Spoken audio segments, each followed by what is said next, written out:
it's me again. I'm Lena and I'm from the Healthcare Landscape Group.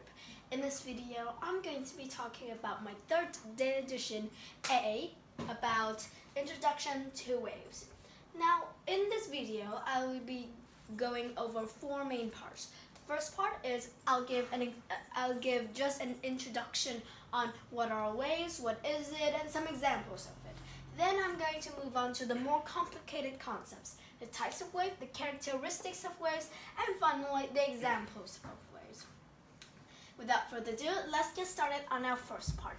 What are waves? Well, what is waves?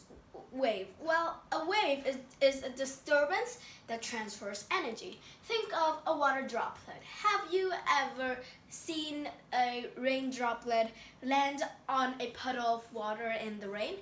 Yes, it creates a rippling effect, and that is a disturbance that transfers energy. It transfers energy and also affects the area around it. Now, the material through which energy can travel is the medium. Some types of waves do not need a medium, but some types of waves do. And we will talk about that in the second part. Some example types of waves are microwaves, X-rays, and so much more. There's a type of wave that has high frequency and the low frequency. And the low frequency means that it will have a long wavelength and a high frequency, and it also has a very low frequency and also low speed, which I will talk about later in the characteristics. That is the microwaves and the X-rays. Those are the examples of waves. Then we will move on to the second part, the types of waves. There are four main types of waves: transverse waves, longitudinal waves, mechanical waves, and electromagnetic waves. Transverse waves is the waves that we probably are most familiar with.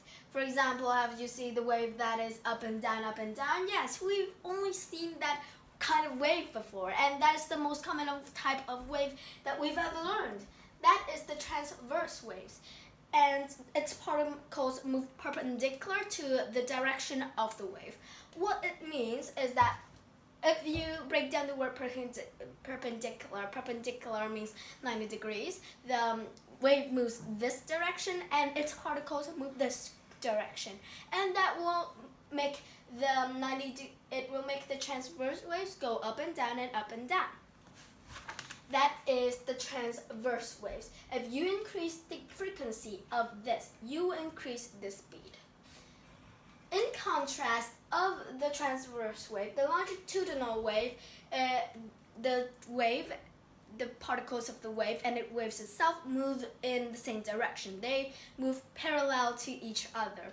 So here's the particle of wave, and here's where the wave is going. So it's going parallel to each other. That is the longitudinal wave. Now, they have a series of compressions and rarefactions.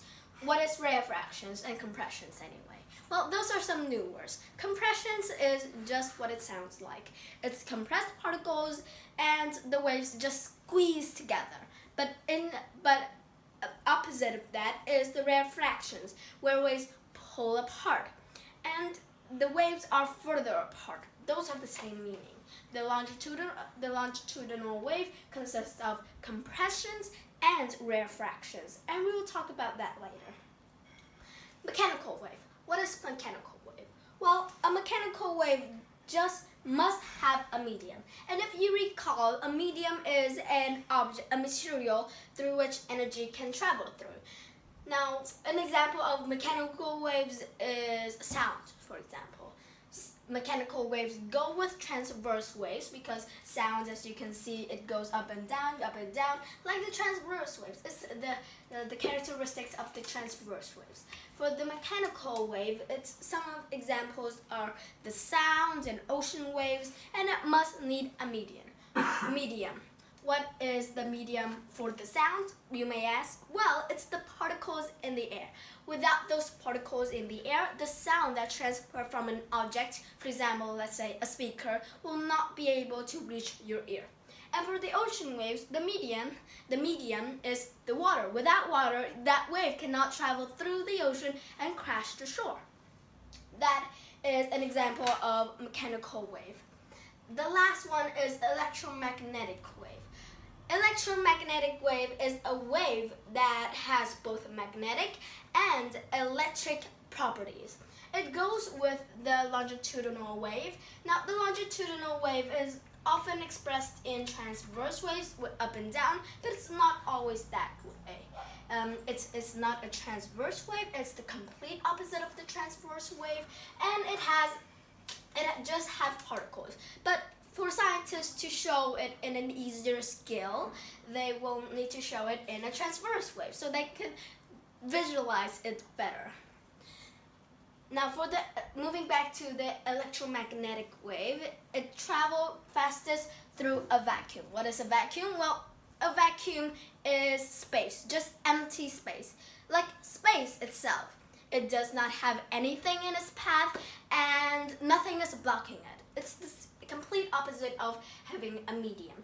Now, for the electromagnetic wave, it does not necessarily need a medium, and it travels fastest through a vacuum, which is just an empty space. And a medium is not necessary in this one. For some examples of electromagnetic waves are light, radio waves, and gamma rays. Now, for light, for example, here's the sun, here's the earth. How can it travel fast? Well, there's nothing in its path. Think of when you're running down your neighborhood. Is there any motorcycles or rocks or any trees that is blocking you? If not, you can travel fastest through it. And that is how the electromagnetic wave travels. It travels fastest through vacuum, but it can also travel through a medium, not as fast as through a vacuum. That is the electromagnetic wave. Those are all of the types of waves. Then we have the characteristics of waves. There are four characteristics. First one is the wavelength, the amplitude, the frequency, and the speed. Some of these words are new kinds of vocabulary for you, so I will break it down. For the wavelengths, it's a distance between two neighboring waves. The two neighboring waves. Here I will show you an example of parts of the wave. As you can see, here's the wavelength. And this is the distance from this wave to this wave, to the bottom of this wave. That's a wavelength. This is also a wavelength. That is an example of a wavelength. How about the amplitude? Well, the amplitude is the distance from the top of the wave to the resting position. Now, then again, I will show this. Here is the amplitude. It's the distance from the resting position, which I have already pointed out here, and to the top of the wave, which is, by the way, called the crest. And the bottom of the wave is called the trough. That is the crest, that's the trough. Here's the amplitude, here's also the amplitude. How about the frequency? Well, the frequency is the number of complete waves passing a specific point in a given number of time or in a period of time. Now, moving back to this model here, you can see there's a point that I pointed out, which is frequency. And yes, that's the frequency. If the wave passes through this point, it will increase its speed. And then again, what is the speed? Well, the speed must be related to the frequency, after I said that phrase. It's the distance that wave travels in a unit of time. That's just the fancy meaning of speed. We all know what speed is. If you increase the frequency, you will increase the speed. If you increase the frequency of the wave, you will increase the speed of the wave too. That is all the characteristics of the waves. It has the trough, which is the bottom of the wave, and the crest, which is the top of the wave. Now that leaves us with the last part, the examples. I want to show you a few pictures so that you can visualize about what we've just discussed today. Firstly, we have the mechanical waves. The mechanical waves is a type of transverse waves. Therefore, it is the wave that goes up and down and up and down. As you can see, they've pointed out the wavelength and also the resting position.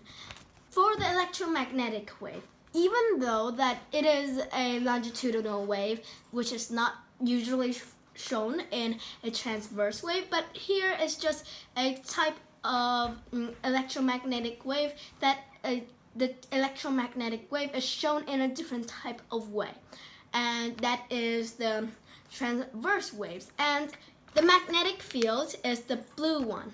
There are two waves here, the two transverse waves. Here's the magnetic field and here's the electric field. So it's like a seamless pattern of waves. That is for the mechanical and the electromagnetic. Here is the transverse waves and the longitudinal wave. As you can see, the transverse waves goes up and down in a frequency. Here is the particles, the way that the particles go. Here's the way that the waves go. It's in perpendicular to each other. They are parallel to each other in the longitudinal wave, as you can see. And as you can see from here, there's the rarefactions.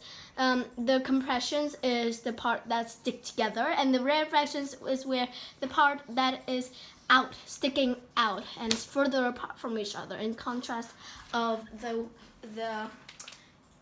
compressions. Here is an example of the longitudinal wave, which is not shown in transverse waves. As you can see, again, here's the compressions they've pointed out and the rarefactions. And the vibrations are parallel to the direction of the waves travel again. Here's where the waves are compressed together and where they are apart. Now, I have an example here on the board. Here's your ear, and here is the speaker. Here are the particles here. Here's the rarefaction. The rarefaction is the part where it is further apart, and the compressions. And then it will eventually reach your ear. But of course, it needs a medium, because it's a type of mechanical wave. So it needs a medium, which is actually the particles in the air. We also do have this, which is just another example. Here's the transverse waves, and there's the longitudinal waves.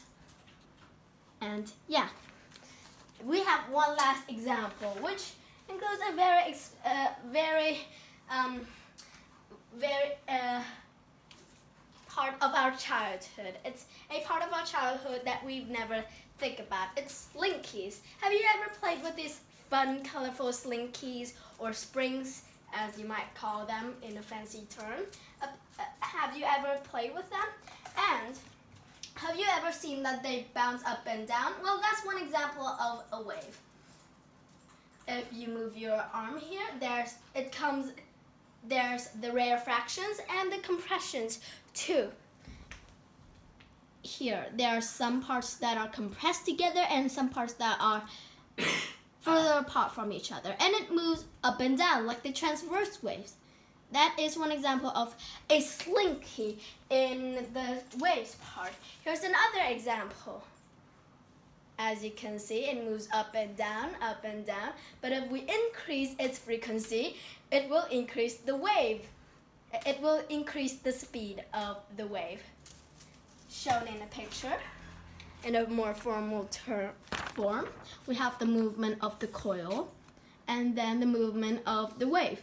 Here's the rarefaction, and here's the compression, just like the slinky that we saw.